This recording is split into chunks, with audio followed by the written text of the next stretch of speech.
Okay guys, today we're gonna be working on our power clean. Power is just moving a lot of weight in the less time possible.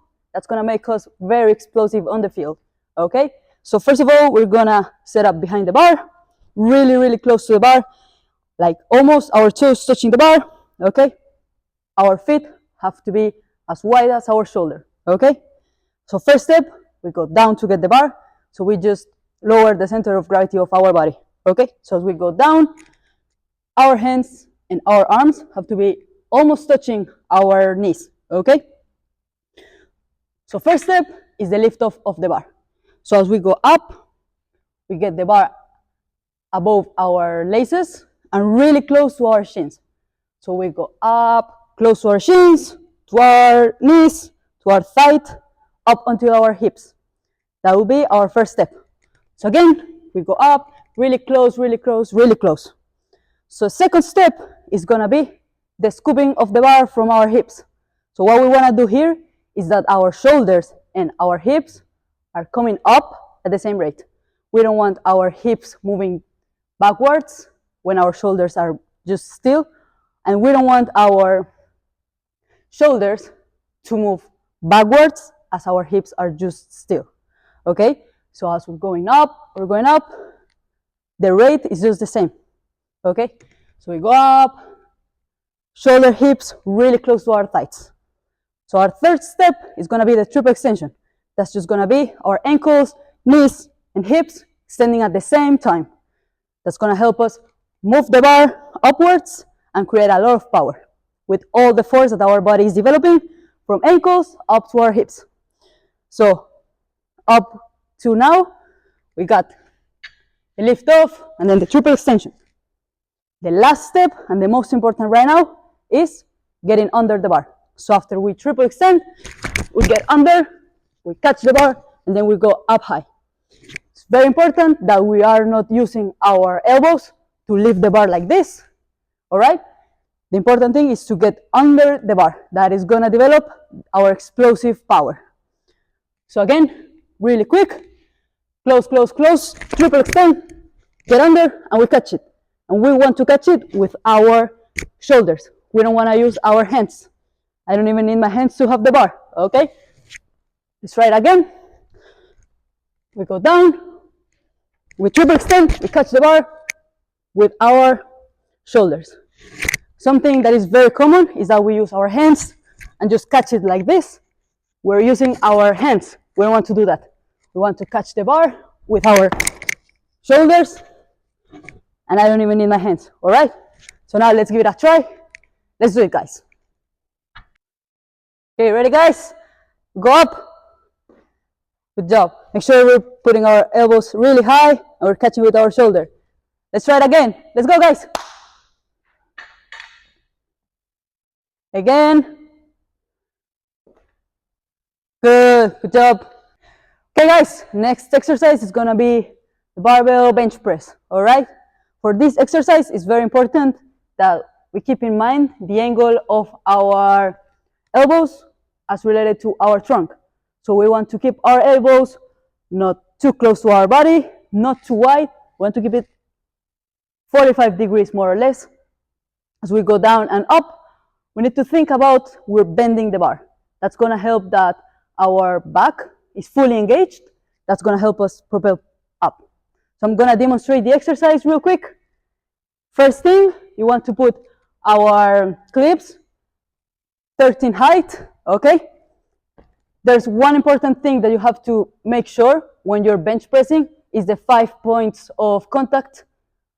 First two, both of our feet are in the ground. Next one is going to be our back, our head, and our hip. 5 points of contact. So then we need to make sure we're almost 45 degrees. We grab the bar, we lift up, and then we go down to our bend. So we want to get as low as our chest, and then we go up. We need to think that we're bending the bar, so that way our back is engaged. We go down, and then we go up. All right, guys? Very easy. Make sure we're going as low as we can, close to our band on the chest. That way we're not too high, or too low, and we keep the angle of 45. Next, I'm gonna teach you how to properly spot your teammate when we're doing bench press, okay? So as you're helping your teammate, you're gonna be right here, right behind the bar, as our teammate is performing the exercise. So first step, they're gonna do the lift up. They should be able to do the lift up, so that way we make sure they can get the exercise. So what we wanna do is one of our hands is gonna be placed right below the bar, and then our other hand is gonna be right on top of it. We don't wanna touch it because we want to let them do the exercise.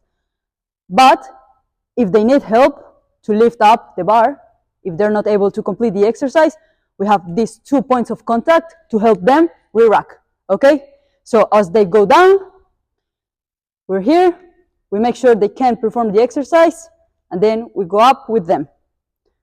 Let's assume they cannot go up again, so they go down, and then as they are going up, they're struggling, so we can lift the bar up and help them.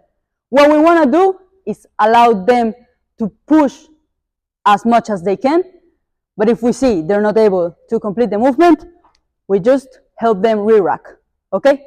That's the most important point, that we always, when we do max days, that we're spotting our teammates, that way they cannot get hurt and it's gonna be a problem, all right? So now we're gonna be teaching our athlete how to do the proper form for squat. So most important cue is help them get to a height where they're comfortable getting under the bar and having it on our shoulders. So first step, they're gonna go below the bar. We make sure that their hands and the bar is centered, okay? We want them to be able to lift the bar up from the supports, the clips, and then they do a couple steps back as they get far from the rack. We want to make sure that we always have this put, because in case that we get to failure, it's very important for security that they're there to catch the bar. So first of all, we're gonna help them to get their center of gravity low. So we tell the athlete, get the center of gravity low, quickly.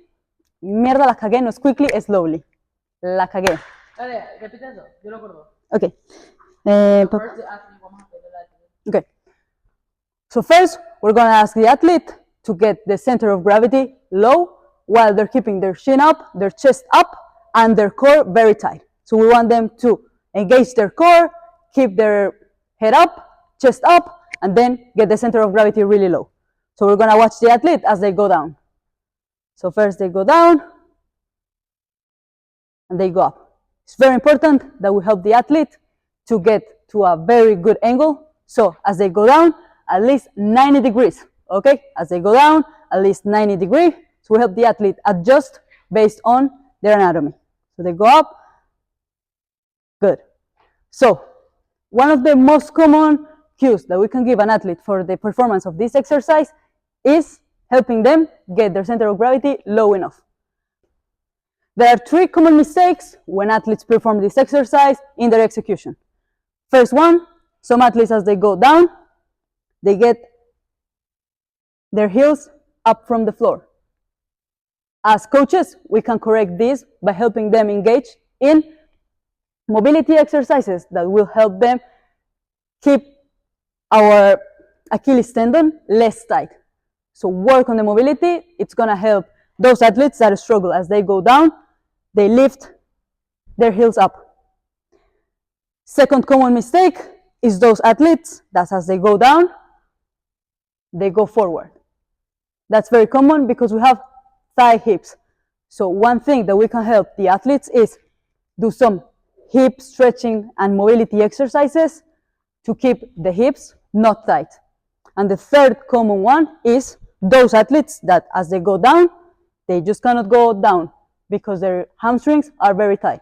So we help the athletes develop some strategies of mobility to get the hamstrings more flexible. That's gonna help the athletes improve their form when they do the barbell back squat. Okay guys, now we're gonna learn the proper spotting technique for the back squat. So whenever I'm gonna help my teammate to spot them while we're performing the back squat, we want to be close enough to them so we can help them go up in case they're near failure, okay? But as we did before, we don't want to touch them. We want to be just close enough so as if they need help, we can help them up with the force of our body. So for this movement, as they go down, we go down with them. So we go down, and as they lift up, we lift up with them. Let's say that they cannot go up again, which is when we help them and we spot them. So we're going down, and if the athlete cannot go up again, we help them go up, and then we re-rack. It is very important that we're attentive and we help them to go up again. What we want to prevent is the bar to going forward or going backward. What we want to do is help them go up and then re-rack. This is in case there's only one person helping the spotting. But if you have two people, there can be one person right here and the other person in the other side of the bar. And then if the person needs help to lift the bar up, you just hold the side of the bar and help with the other person, just re-rack.